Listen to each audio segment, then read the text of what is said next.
Joe Rogan's still holding pretty strong.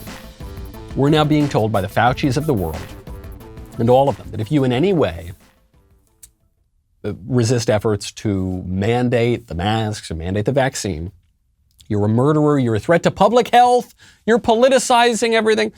Well, Rogan's not hearing it.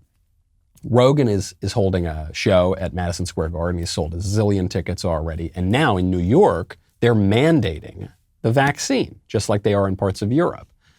And so Rogan faces this problem. Is he going to force his fans, many of whom have bought tickets already, to get the vaccine? Or is he going to fight back? Here's Rogan's take. If someone has an ideological or a physiological reason for not getting vaccinated, I don't want to force them to get vaccinated to see a stupid comedy show. And I've already sold 13,000 tickets. And now they say that everybody has to be vaccinated. And, I want everybody to know that, you can get your money back. I'm not an anti-vax person. Right. In fact, I said I believe they're safe, and I encourage many people to take them. My parents were vaccinated. I just said I don't think that if you're a young, healthy person that you need it. Their argument was you need it for other people. So you don't transmit the virus. That makes more sense. So but that's a different argument. Yeah, and by the way, what Joe is leaving unsaid here, at least in this little clip, is, okay, so now their argument is you don't need it for yourself, because if you're vaccinated, you're totally fine, and you're not going to face serious consequences of the virus. And if you're unvaccinated, you're taking that risk. But if you're unvaccinated, you're risking infecting others. Except that we are now told by the studies, by the science, that the vaccinated and the unvaccinated are carrying similar viral loads, that they might not be as likely to face hospitalization or death, but they are as likely to carry and transmit the virus. We'll get to more on that in just a second, but first I need to invite you into my bed. Helix Sleep. Helix Sleep has a quiz. It takes 2 minutes to complete. It matches your body type and sleep preferences to the perfect mattress for you. Why would you buy a mattress that were made for someone else? Does that make sense? You could get one that's made for you. That makes a lot more sense to me. With Helix, you're getting a mattress that you know will be perfect for the way that you sleep. They've got soft, medium, and firm mattresses. Mattresses great for cooling you down if you sleep hot. Even a Helix Plus mattress for plus-size sleepers. Helix is terrific. You don't need to take my word for it. Helix was awarded the #1 best overall mattress pick of 2020 by GQ and Wired magazine. You go to helixsleep.com/Knowles right now. Take their 2-minute sleep quiz. They will match you to a customized mattress that will give you the best sleep of your life. It ships for free. It's got a 10-year warranty. You get to try it out for 100 nights risk-free, and then they'll pick it up if you want them to, but trust me, you're not going to need that.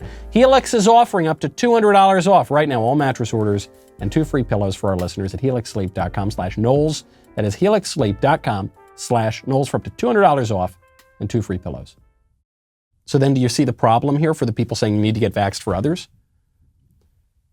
Whether you're vaxxed or unvaxxed, you may very well carry the virus and transmit it to others. The thing that's going to determine whether you go to whether anyone goes to the hospital or dies, according to the science, according to the experts, according to the politicians, is whether or not you have the vaccine. So it falls right back to this question of personal choice, personal prudential judgment.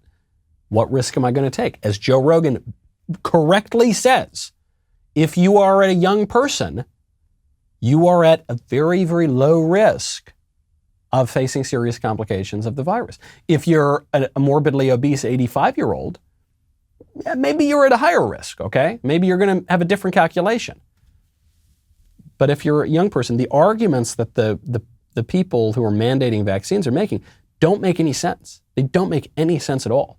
And so Rogan, hats off to him. He's saying, if I don't feel comfortable mandating that my audience gets the vaccine, so you can have your money back. Now, Eric Clapton is going even further than that. Clapton's saying he will not play at venues because Eric Clapton had the vaccine, so he was open to it. It's not like he's totally anti-vax. He was open to it. He had a very negative reaction. We know the CDC and the FDA have told us that you can have negative reactions to these vaccines. There have been multiple reported incidents of them. And Clapton said, yeah, it really paralyzed my hands. I couldn't play for a while. So I'm not playing to houses that are mandating the vax. Rogan is taking a sort of middle ground here, and he's saying, look, I'll play, I guess, especially since we booked the show before the city mandated this. But there is no way I'm forcing my guys to get this vaccine. Absolutely right. We are living in a world right now where you can't trust the President of the United States. You can't trust the military leadership. They've all lost their freaking minds. You can't trust the public health experts because they've been wrong about a lot of stuff and in some cases have lied to you. You're living in a world where Joe Rogan is a much more credible person than most of our elected and appointed leaders.